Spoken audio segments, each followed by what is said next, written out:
Hello and welcome to Tech Tuesday. I'm so glad that you're here today.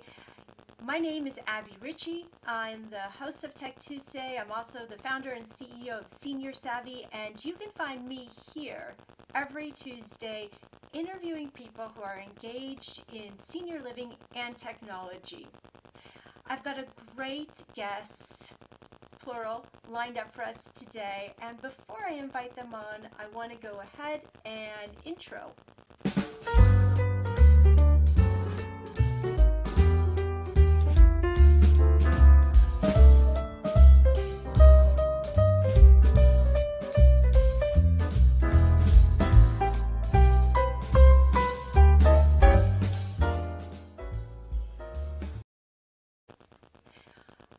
Welcome my guest today from Sage Age. I want to go ahead and have them introduce themselves. We've got Brett and we've got Sean. Welcome to Tech Tuesday, you guys. Thank you, Abby. Thank you. It's so great to be here. Yeah, thank you. So go ahead, if you would, please, Brett, and explain what you do with Sage Age. Yes, I am the director of digital strategy at Sage Age. So a lot of what I do is look at take each of our clients into consideration, their needs, their desired key performance indicators, and help develop a strategy that will be successful in their integrated marketing campaign. And then I also work with them on reporting results and telling them what exactly those results mean, just a lot of fun stuff involving strategy for the department. Wonderful. And Sean. So thank you. I'm the Executive Vice President of Digital Integrated Marketing for Sage Age. So in addition to everything that Brett just said, I also run the team, do the pitches, also dive into a lot of data to try to understand where the prospects are going to be, and then how can we get more prospects to fill that occupancy need that our communities are looking for. That is great. And tell me about Sage Age. How long have you been around for, and what do you specialize in doing? So Sage Age Strategies is a close to 40-year-old company. We solely and only focus on the senior living industry. So we're a marketing agency that focuses on senior living, and we work with over 300 client partners who have been partnered with us for more than 20 years. We basically work with more than 80 owner and operators across the United States, and probably over 250 site level communities are currently served by Sage Age today. Amazing. That is so great. So, when I was, I've been in business now for 4 years, and in my experience, it's been a huge challenge to explain who I'm working with. I'm working with older adults. But if I've tried to do something like put together a Facebook page, work on my website, get someone to help me with a business support service, it's always like I have to explain to them who my target is. And I gotta tell you, this is something that I have also come in contact with as a left-handed person. It's sort of like, I've always felt like as a lefty, I get a second-hand approach or a second-hand instruction from a right-handed teacher. The majority of people are right-handed, right? So even if I've taken tennis lessons, the right-handed coach would say, oh, yeah, right, you're lefty. Let me see. Let me reorient myself. Okay, this is how you do it. And I have found that so many times, like it's incredibly frustrating to get someone into the mindset of a senior living community or a senior and what their needs are and who's looking at your website. So tell me, when you are creating websites for senior living, what do you take into consideration? So we take into consideration who's going to be the prospect that's coming to the website. And it's going to be one of two different people. You have the senior themselves, or actually three different people. The senior themselves, the adult child, or it's actually somebody else that's looking for a career. So we have to balance all those to make sure that they're all covered in the new website that we're building for them. So for the senior themselves, we have to explain what the different care types are and how it really is going to be like to live at that community, to showcase that. For the adult child, we have to go and actually go down the definition path. So what is your mom or your dad going to experience when they move in? How do we educate you on basically the information around what's going to be needed to move into a senior living community? Then at the same time, if I'm looking for a career, say I'm a nurse, how do I quickly go find the jobs that are available today, since that is such a high topic? Love it, love it. Like your buckets are so similar to mine. It's really so similar. I love to know that there are people who understand it and they get it. And so I know that you recently revamped your own personal website, right? We did. Yes, that was a good undertaking by Sage Age. So it took a while, but it all starts with strategy. So trying to get everybody on the same ideas as to what that new website is going to be. Okay. Yeah, so Brett, tell me about some of the strategies that you would implement in a new website for a senior living community. Yeah, I mean, I think it's really important to obviously have just an understanding of the challenges that maybe your different users encounter when they're visiting a website. There are people who have been they've only known the internet and they've only known the tech world their entire lives, and they have different challenges than maybe our target audience might. So having a really good understanding of that user experience and that user interface that is needed for your target audience. And we do that lots of times by monitoring with a software that's basically heat mapping. So seeing where our users are on websites, where they might fall off, where you think they might potentially get confused, how far they get down the page, that sort of thing. Those are all really important lessons that we learn as we keep track of all this information. So then we can use that information going forward to design something that is compatible with who we target. And then one other thing that I think is a really important thing is a senior living agency, dedicated agency, is going to need to have a really good comprehension of the ADA compliance of a website. Most websites are supposed to be ADA compliant, but it's super important with this target audience. They may have vision impairments or those sorts of things, and just taking that all into account so it is a seamless, not frustrating process for them when they're navigating around the website is incredibly important. Yeah, I agree 100%. So when you're helping people put together a website, what would you say are some of the biggest adoption challenges in getting them to reframe their ideas about how it should look so that it's more compliant for their different demographics? Mm-hmm. I think the first challenge, especially in today's age, is actually going down the path of mobile first. So understanding what that website and the interaction is going to be like on a mobile phone or a tablet. Today, websites, we all want to see the big picture. We all want to see what it's going to really look like when I'm full width on my big 24-inch monitor and things like that. But we know at the end of today that our prospect is actually looking at this on their phone 65% of the time. So we have to get that mobile piece in agreement in what it all aligns to, so we can get that prospect deeper within the website on a mobile standpoint first, and then we can kind of take a look at the desktop piece of the equation as well. Yeah, I'm muting my microphone because my landscapers have an uncanny knack of showing up on Tech Tuesdays.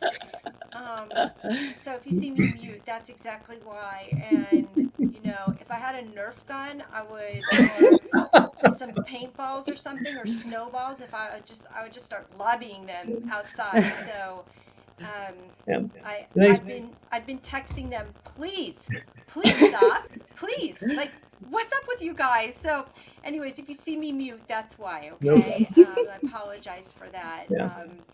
I think So, the other thing I'll follow up with, and I'll let Brett take it because she knows more about this than I do, is around the content of websites. So to do content on websites, there's that whole balance of SEO. We have communities that we always say, well, a prospect's not going to read all this, but then there's always a balance of how much content has to be on the page. I don't know if you want to elaborate on that, Brett, at all. Sure. Yeah, I'd love to. So with SEO, obviously, you're writing. Google understands, and I say Google, but I mean search engines. But let's face it, Google kind of runs the world at this point. Um, but you're writing for the user, but you also are having to take into consideration some of those SEO elements that are really important, and in making sure that you are top of search results. So we use software and tools that make sure we get those keywords, but it's not all about keyword stuffing these days. It used to be back in, I'd say 2010. It was about how many times you could put your main primary keyword on the page. Google's a little bit more savvy now. They have an AI that basically can read and understand the topic of the page. So taking all that into consideration, and also defining who your main direct competitors are and what they're ranking for in the senior living keyword space, and then also your indirect competitors. So places like A Place for Mom or Caring.com, you're also competing with them for keywords. So having like an agency that understands that what your competition is, just a really good comprehension of SEO and search engine optimization is really important. And I know it can be kind of a terrifying topic for people, because it's sort of one of those things that if you know about it, you know about it. But if you don't really know about it, you don't know anything about it. So it is something that some people would say, do I really need this? I mean, what is this that important? And it really truly is. It's very important. There's a lot of competition out there in the senior living industry, and being top of the search results is really important. I have, when I've gone online to look for different communities and to get information, I see so much that they all look exactly the same. Have you seen that a lot too? Mm-hmm. There's even a discussion about the stock images. Mm-hmm. And so, is there a way that you source them so that they are more unique to that community? So we try to focus and make most of the websites we build unique. So for most of the communities we work with, their design that we choose, or that initial template, is a unique template to them. Mm-hmm. And then from a photography standpoint, we like to use sourced photography from the community. So can they do a photo shoot? And if that's not a possibility, then unfortunately we do have to rely on stock. And you have to pull stock from like an iStock or Getty or things like that. But then the ultimate push, though, is to get the community to do a photo shoot, so we can use those realistic photos of showcasing what it's really like to be at that community versus that stock photo of the same person that we've seen at the doctor's office, a website, a nursing website, whatever it is. So that's our push, is really to use community sourced photos for the most of it. And if I might add as well, I've noticed that we do get a lot of feedback in markets that are more saturated with senior living communities. So a market like Chicago, people are savvy to that. They log on to those various competitors, and if they see the same lady in all of those pictures across those different competitors, they notice that, and they say, well, I want to see where I'm going to be living. I want to see what the place looks like. So that is something that, I know Sean already said that we really encourage our clients to just invest and get in a photography session, so we can get some good realistic images of the people that live there, and what the facility or the different communities look like, what the homes look like, all of those things. I think people are really excited to see where they could potentially be living. So it is stock photography is definitely the second option that we would prefer. Yeah, let's talk now about navigation. Do you find that having the index up top or on the side helps people follow along with where you want to lead them? So navigation has expanded a lot in the last couple of years. I remember when it was just one level of navigation and that's all that you have. And the new senior living websites that we've been building have multiple levels of navigation.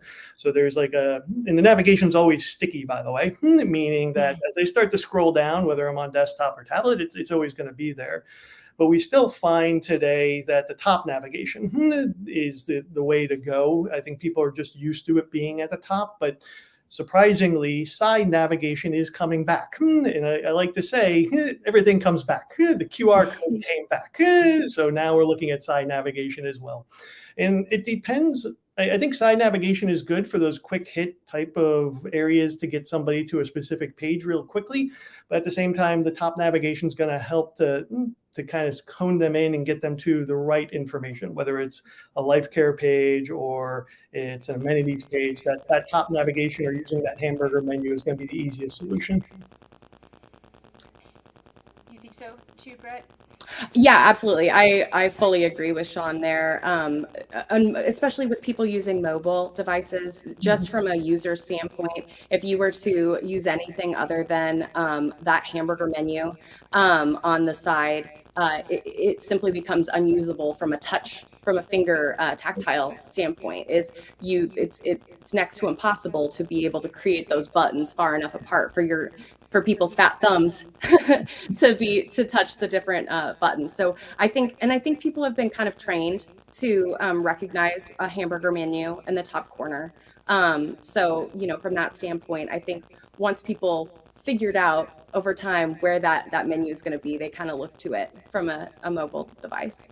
And the only other change I would say that we've been doing lately as well is the phone number. So usually everybody's used to having a phone number at the top, and that's always on desktop. But on mobile, we've been putting the phone number at the bottom from a sticky standpoint. So if you look at your phone, it's an easier place to tap to make a telephone call at the bottom of a phone versus being at the top of a phone.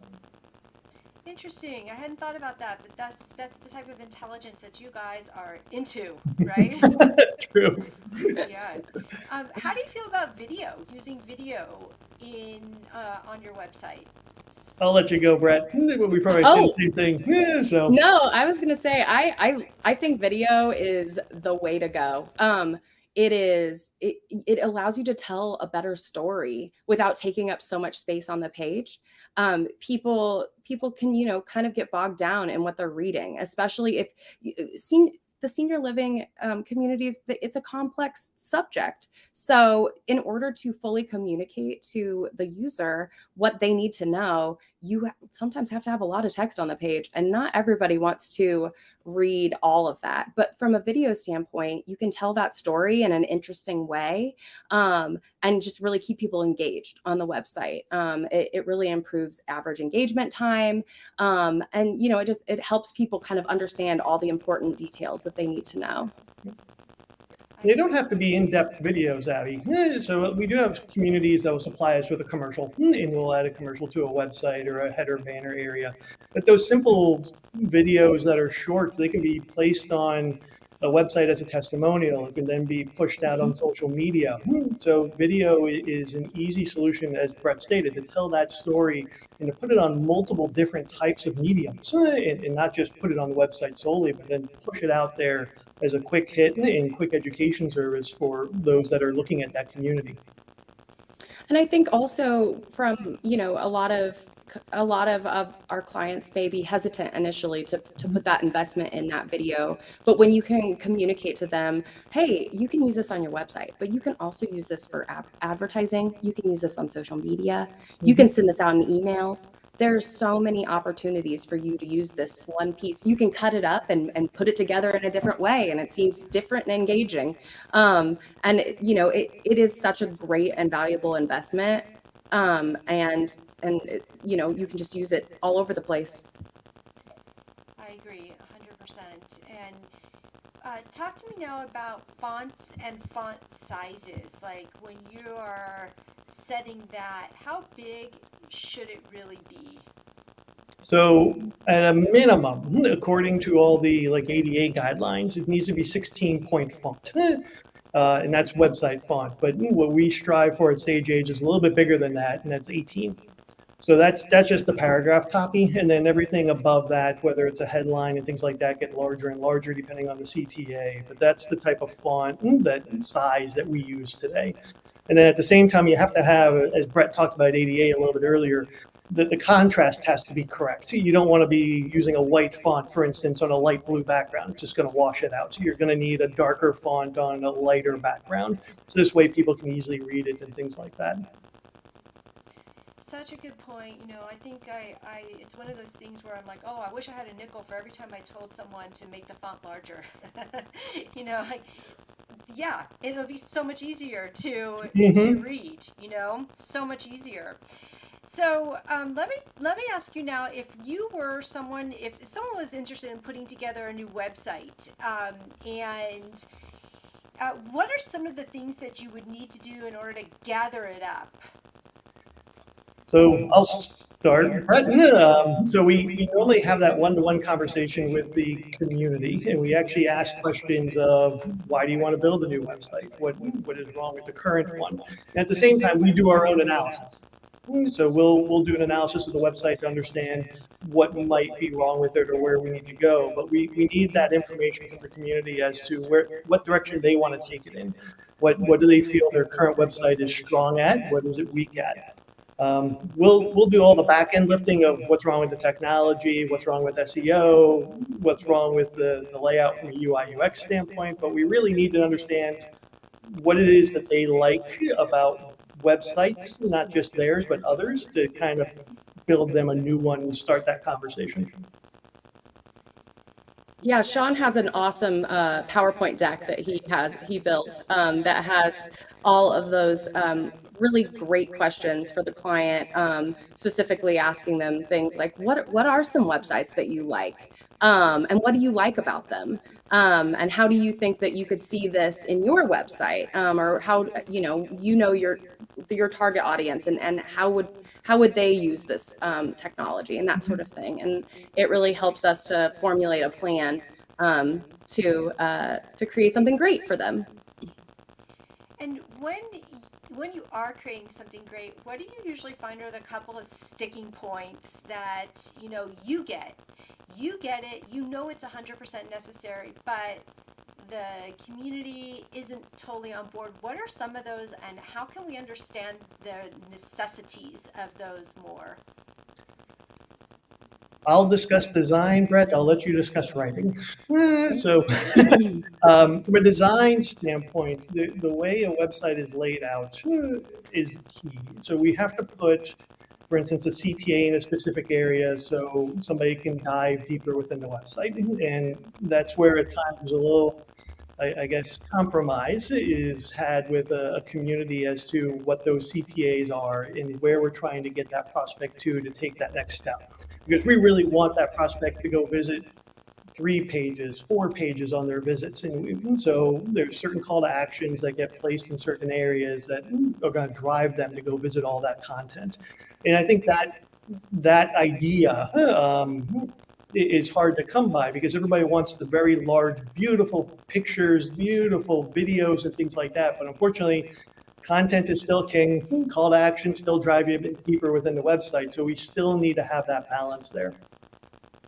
Yeah, I think just piggybacking on that, a clear journey or a clear customer path for them to take to perform those desired actions. So, if it's a top of funnel person coming in, they're in that learning phase. They need to have their questions answered. So having something like a frequently asked questions section that answers some of those really standard questions. It's even like, what's the difference between assisted living and skilled nursing? Or, what is this right care type for my mom, my dad, my spouse? And sometimes I think clients struggle to understand why you have to kind of explain some of that more generic stuff. They want to promote themselves and their community, and that's awesome. But also having something that clearly communicates some of those questions that maybe somebody not as well versed in the senior living industry is going to know the answers to. It's helpful to them, and they remember that, and they, it makes it it makes an impact on their decisions, on how well we can, communicate to them and help them along the way. And I think, another way you can really do that is by encouraging your clients to have a blog, where you can get a little bit more focused with those long tail topics, long tail being very involved things, very specific questions like that people do ask, but maybe they don't quite fit on a page of your website. But I think just overall from a content standpoint, sometimes clients also want to have fewer words on the page. But Google actually considers anything under 300 words weak content, which means that you do struggle to rank at that stage. So we always encourage our clients to at least have 300 plus words on their page. And sometimes they want something, they want a big picture and a button and nothing else, and for their homepage, and we have to say, maybe not. I like this question that Steve submitted, and so I would love to know from you, when you're looking at websites, what are some of the biggest mistakes you see where you're like, oh my gosh, I can't believe they did this? What do you see? I really would love to know. So for me, the one that I still continuously come across is not having enough contact forms on every page. So the old way of thinking was, when I go to a website, I just click on contact and I can contact the community. But today, the prospect, they're reading so much content on a page, just put a contact form on every page. And it doesn't have to be a big in-depth form. It could be a simple form, but that would allow that person to not take that extra click to get to somewhere else. And they could just fill out the form while they're there, ask a simple question. The other one that comes to mind is not taking advantage of different tools, whether it's a chat tool or some type of bot to basically get questions answered and things like that as well. I think, go ahead, Brett. And then I was going to say, question. I think that my biggest pet peeve is when I get to a website and I see they've got very generic copy that doesn't really communicate anything. Mm-hmm. And that can be so frustrating because you want the details, and sometimes there hasn't been like that thought put into what is being communicated on the page. It sounds good, all the words make sense together, but when you finish reading it, you still don't know like anything that you were looking for. So I think just that's one of the bigger mistakes that I see, is just not communicating and being authentic. Yeah. And the one piece with that real quick I'll just mention is not showing pricing. I think today's senior, today's adult child, they really want to know what it's going to start at. You don't have to give them all the prices, but at least tell me how much it's going to cost to live there as an average. And hiding that is not something that we should be doing today. Yes. Agreed. Yeah, I totally agree. If you can lead them and guide them to making a decision quicker, all the better. And on some of the websites I've been on, they'll show you sample floor plans and, along with pricing. And I think that's really, really helpful. I wanted to ask you about the bot. So the bot, I gotta tell you, the bot is not my favorite. It doesn't mean that it doesn't work, it's just not my favorite. So how can it be the very best bot available? That comes down to, I guess, the AI component of it. And from an AI standpoint, it's not the idea that it's like machine learning or anything like that. Somebody has to program it. So when you're setting up a bot or using a company to set up a bot, you need to talk through what is it that you want it to do. So what questions are we trying to answer, and how do I program those in, and where am I taking people to go find that information? And at the same time, give them the option to contact the sales team through that same bot. At Sage Age, we also recommend chat tools still. So outside of the bot, there are companies out there that we recommend to do that one-to-one chatting conversation, because that is still something that's very important if you don't want to sign up for a bot. Yeah. I'm okay with chat. I think most of us are okay with chat because we're so used to text messaging these days. We're used to the rapid fire conversation of text messaging. And for, I guess, the adult child today, that's just a simpler tool for us to use. Indeed, it is. So I'm just wondering, from a researching standpoint, if someone was going to look up one of your best websites for a senior living community, can you give me an example of which one you'd want them to look at? Best. The best, yeah. So I have two favorites that Sage Age has done. One is Jewish Home Life. It's a multi-location website that we built a few years ago, and I think it clearly defines the different kind of verticals that they have in their showcasing. The other one is local to Kansas City, Kingswood Senior Living, and it's another one that showcases great use of video, great use of white space, but still driving the conversation. Those would be my two favorites. I also really like the Heritage Communities website that we just recently completed. They use some really beautiful animation that it just makes it makes the site look really classy. It's a heart animation, so it draws like a heart on the screen when you load it.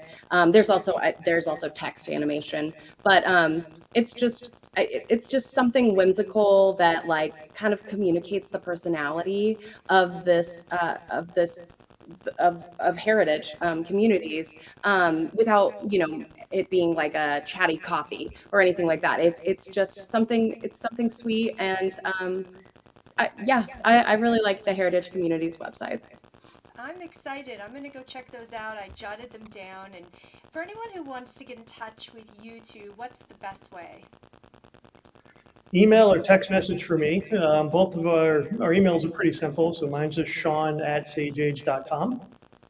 And mine is BrettD@sageage.com.